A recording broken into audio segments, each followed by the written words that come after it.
Hello everyone. Today I'll tell you about one of the most well-known criminals in modern Turkey. He made such a name for himself that, for a while, his face appeared everywhere. On TV, in newspapers, and even across the digital world we all live in today.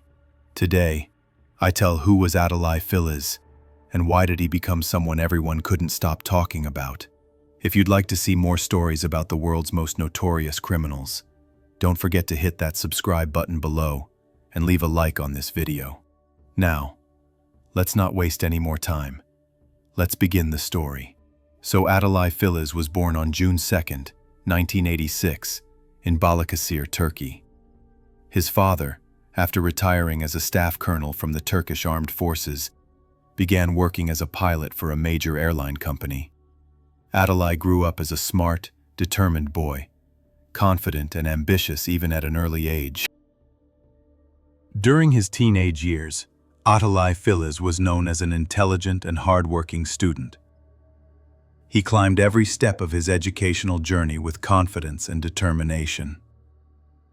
At that time, many students dreamed of being accepted into Galatasaray High School, one of the most prestigious schools in Turkey. Atalay not only dreamed of it, he achieved it. He moved to Istanbul to study there and graduated as the third best student in his class, once again proving how gifted he truly was. Not much is known about Atalay's exact behavior during his high school years, but what we do know comes from the words of his classmates and teachers. He said, one of his old friends once said, Atalay was incredibly smart. Even if you left him alone in a desert, he'd find a way to survive and come back. One of his teachers also described him by saying, he was so intelligent that even if you abandoned him in a forest, he'd survive by eating tree bark. This is two statements, though strange, would later turn out to be an eerie foreshadowing of what was to come. You'll understand why as the story moves toward its darker parts.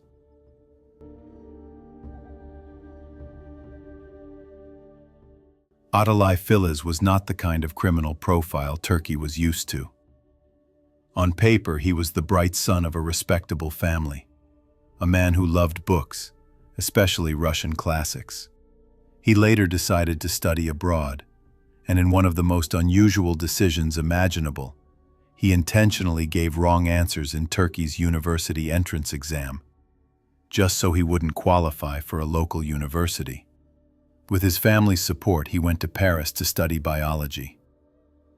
At that point, it seemed like the life of a promising young man was beginning.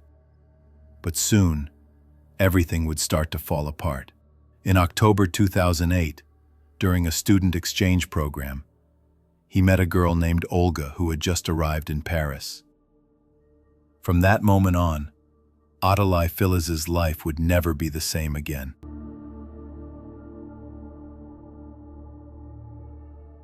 By 2006, Atalay Filiz was living in Paris, a young man building what seemed to be the life he'd always dreamed of.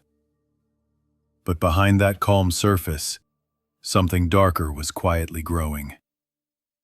He had stopped attending classes. His grades collapsed. And slowly, his interest in everything began to fade. Then, in October 2008, during an international student exchange program, he met a girl named Olga. That meeting would mark a turning point,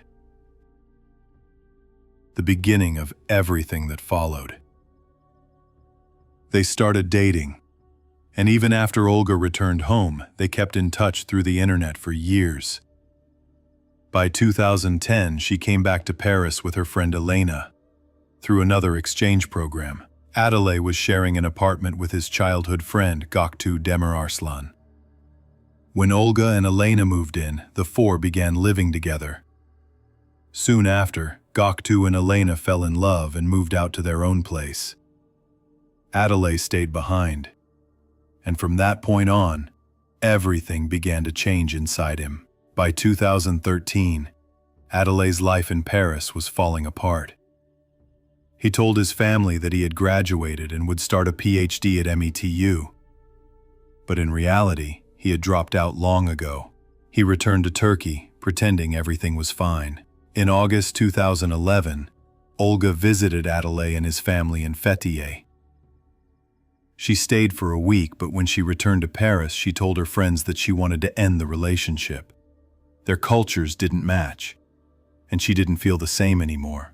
But Adelaide wasn't ready to let go. He had proposed to Olga during that visit, and when she rejected him, his obsession deepened into anger. On December 16, 2011, Olga left her workplace in Paris, telling her employers she was meeting a friend for coffee. She never returned. Her phone was last active at 3 a.m. that night. And then, silence. Her friends told the police she had been terrified of Adelaide, saying he had become obsessed and was threatening her. When questioned, Adelaide showed nervous tics, his eyes shaking, his head twitching, all signs of lying according to investigators. They believed Olga had been murdered. Years later, in 2013, back in Turkey, Adelaide targeted another couple, his old friend Göktuğ and his girlfriend Elena. He believed they blamed him for Olga's disappearance. He began following them, watching. He even planted a GPS tracker on Göktuğ's car and waited for the perfect moment. On September 16, 2013, he dressed in women's clothes, waited outside their apartment, and ambushed them with a shotgun. Both Göktuğ and Elena died instantly. After the murders, he fled Ankara, driving toward Kütahya. He thought, if his car had a Kütahya license plate, no one would suspect him being there.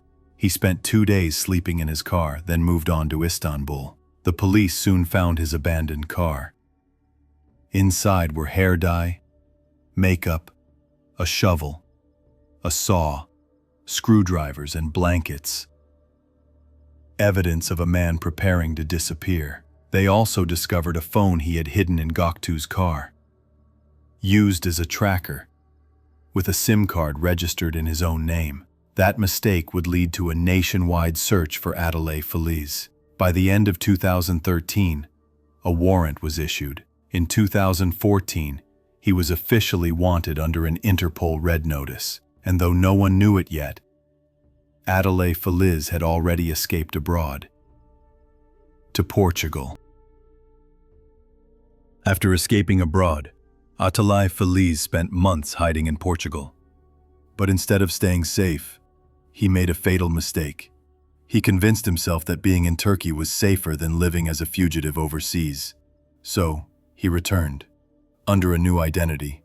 With a fake ID in hand, he became Furkan Altın. He found work at a small tea garden in Istanbul's Tuzla district, claiming to be an orphan, alone in the world. At first, he blended in. He worked quietly, earning the trust of his employers, a kind family who even let him live in one of their apartments. But soon, his old behavior resurfaced. He was aggressive, restless, and paranoid. Still, the family felt sympathy for him. They protected him. When the tea garden closed for winter, Atalay began working in a kebab shop. He told a new story. This time, that he was a poor boy from a small village. His boss later recalled, he was silent, polite, but there was something off about him. Eventually, his paranoia returned in full. He became convinced that one of the tea garden owners, a woman named Fatma Kayıkçı, had discovered his true identity. He started following her, watching her every move, and when he believed she might report him to the police, he decided to eliminate the risk. He told me, one day as Fatma Kayıkçı went to pick up her child from school, Atalay ambushed her, stabbing her repeatedly. He placed her body inside a suitcase and dumped it in a green area, just 500 meters from her home. He threw away the suitcase, wiped the blood, and disappeared once again. But it didn't take long for the police to find her body. Fingerprint analysis revealed something shocking. They matched the prints from the 2013 Ankara double murder. The killer was the same man. He created overnight, Atalay Feliz became the most wanted man in Turkey. His face filled TV screens, newspapers, and every corner of social media. They called him the baby-faced serial killer. After the murder, he fled to Adapazarı, then to Izmir. He stayed in a national park in Gümüldür, living in the woods, surviving entirely on his own. It was strange, almost poetic. The boy his teachers once said could survive in a forest was now doing exactly that. He lived there for about a week before moving to Menderes, constantly changing locations to avoid being caught. But paranoia always wins.